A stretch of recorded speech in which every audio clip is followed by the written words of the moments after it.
Hello everyone, I am Isha. Welcome to all in my new another video. Now we start chapter number 4, linear equation in two variable, class 9. So linear equation in two variable क्या होता है? हमने class 8 में एक chapter किया था linear equation in one variable, right? ये हमने 8th क्लास में चैप्टर किया था। लीनियर का मतलब क्या होता है? जो हमारी पावर है जिस इक्वेशन में, इक्वेशन मतलब जिसके बराबर में हमारा आ जाए। जैसे सपोज मैंने यहाँ पर लिखा है x + 2 इक्वल आ गया। इसका मतलब ये क्या है? इक्वेशन बन गई है कि इसके इक्वल में कुछ है, और इक्वल में मैंने कुछ भी रख दो, आप 10 रख दिया मैंने, तो ये जो है हमारी एक इक्वेशन बन गई। इस तरह की इक्वेशन हमने 8th क्लास में किया था। लीनियर का मतलब होता है जो हमारा वेरिएबल है उसकी हाईएस्ट जो पावर है, जो डिग्री है, वो क्या होनी चाहिए? 1, सिंगल 1, इसकी पावर 1 है। ठीक है, तो ये हमारी लीनियर इक्वेशन है। इन वन वेरिएबल मतलब सिंगल एक ही वेरिएबल का यूज हुआ है यहाँ पर। ठीक है, ये वेरिएबल है हमारा x और एक ही वेरिएबल का यूज हुआ है, तो इस इक्वेशन को हम बोलेंगे linear equation in one variable, right.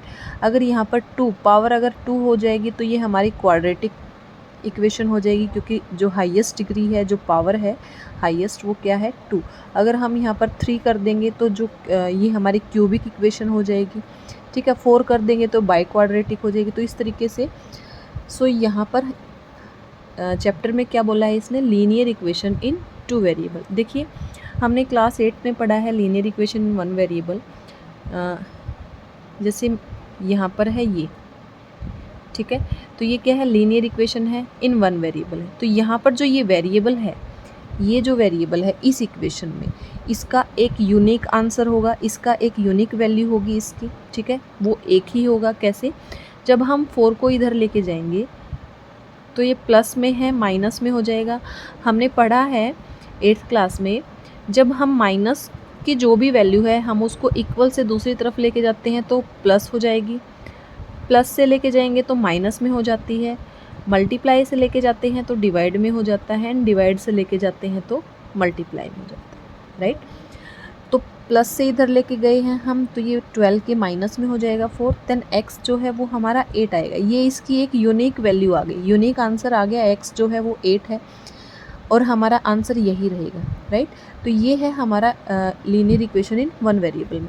अब linear equation in two variable मतलब कोई दो वेरिएबल का यूज हुआ है, ठीक है, और यहाँ पर सपोज हमारा 10 ही है, राइट। तो ये यहाँ पर लीनियर है इक्वेशन, क्योंकि दोनों में जो पावर है वो क्या है? 1 है, सिंगल 1 है पावर, तो 1 है, मतलब ये लीनियर इक्वेशन है in two variable. Two variable means यहाँ पर इस इक्वेशन में दो वेरिएबल का यूज हुआ है, x एंड y, राइट। तो ये जो इक्वेशन है इस टाइप में, तो ये क्या इक्वेशन बन गई? हमारी linear equation in two variable. यहाँ पर हमारा x और y जो है, इन दोनों की वैल्यू अलग अलग हो सकती है। मान लीजिए हमने x को 1 लिया और y को 9, तो ये दोनों का जो ऐड है वो किसके इक्वल हो गया? 10 के। यहाँ पर अगर मैंने इसको 2 लिया है x को, तो y जो है वो क्या आ जाएगा हमारा? 8, विच इज़ इक्वल ऑल्सो 10। अगर ये हमारा 3 है तो y 7 हो जाएगा, ये 10। ठीक है, इस तरीके से हमारी जो वैल्यू है वो चेंज हो रही है, मतलब यहाँ पर हमारे आंसर जो हैं वो चेंज हो रहे हैं। वैल्यू जो है x की, यहाँ पर linear equation in one variable हमारी यूनिक एक ही हमारा जो है आंसर आया था x का, जो कि हमारा 8 था, लेकिन यहाँ पर x की वैल्यू चेंज हो रही है तो y की भी चेंज हो रही है। तो यहाँ पर जो है हमारे पास बहुत सारे ऑप्शंस हो जाते हैं x और y की वैल्यू निकालने के लिए, राइट। ज़रूरी नहीं है कि ये पॉजिटिव ही हो, नेगेटिव भी हो सकते हैं। मान लीजिए हमारा x जो है वो -1 है, तो y जो है वो क्या होगा? 11, विच इज़ ऑल्सो इक्वल 10। अगर मैं मान लूँ यहाँ पर हमारा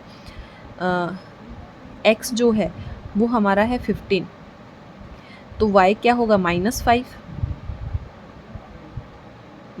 होगा, तभी ये हमारा आंसर 10 आएगा। तो कोई भी वैल्यू हो सकती है। तो यहाँ पर हमारा जो आंसर है वो चेंज होता रहता है according to situation, according to equation, right. So I think ये समझ में आ गया होगा linear equation in two variable.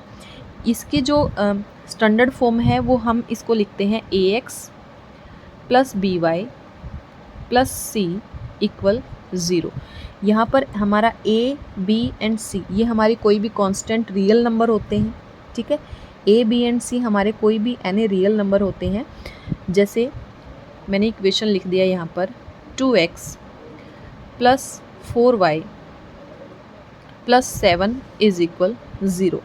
यहाँ पर हमारा a क्या है, 2 है, b is 4 and c is 7, right.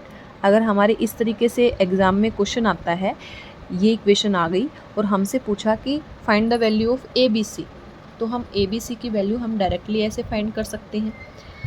अगर हमें लिखा हुआ मिल गया एक equation 2x plus 5y is equal 9, इस तरीके से, तो क्या करेंगे, हमारी जो स्टैंडर्ड फॉर्म है वो तो है हमारी ये ax plus B Y plus C is equal to 0, लेकिन जो ये हमारी कांस्टेंट वैल्यू है ये तो इक्वल से उस तरफ है, तो हम इसको इधर लेके आएंगे। तो इधर लेके आएंगे तो ये क्या हो जाएगा, 2x प्लस 5y माइनस 9, क्योंकि प्लस में है, इधर लेके आएंगे इक्वल से दूसरी तरफ तो ये माइनस का हो जाएगा और इक्वल में क्या हो गया, 0। तो इसी फॉर्म में हो गया। इसको हम ऐसे भी लिख सकते हैं प्लस माइनस 9, ऐसे 2x plus 5y plus minus 9 is equal 0। ऐसे हम ए बी सी की वैल्यू फाइंड कर सकते हैं। a is 2 b is 5 and c is minus 9, right. समझ में आ गया। तो यही हमारे कॉन्सेप्ट हैं जिनको हमने यूज़ करके जो हमारी एक्सरसाइज हैं 4.1 एंड 2 उनमें हमें ऐसे ही क्वेश्चंस को फाइंड आउट करना। आई थिंक ये इंट्रोडक्शन सबको क्लियर हो गया होगा। सो नेक्स्ट वीडियो में हम एक्सरसाइज 4.1 को स्टार्ट करेंगे। So thank you for watching.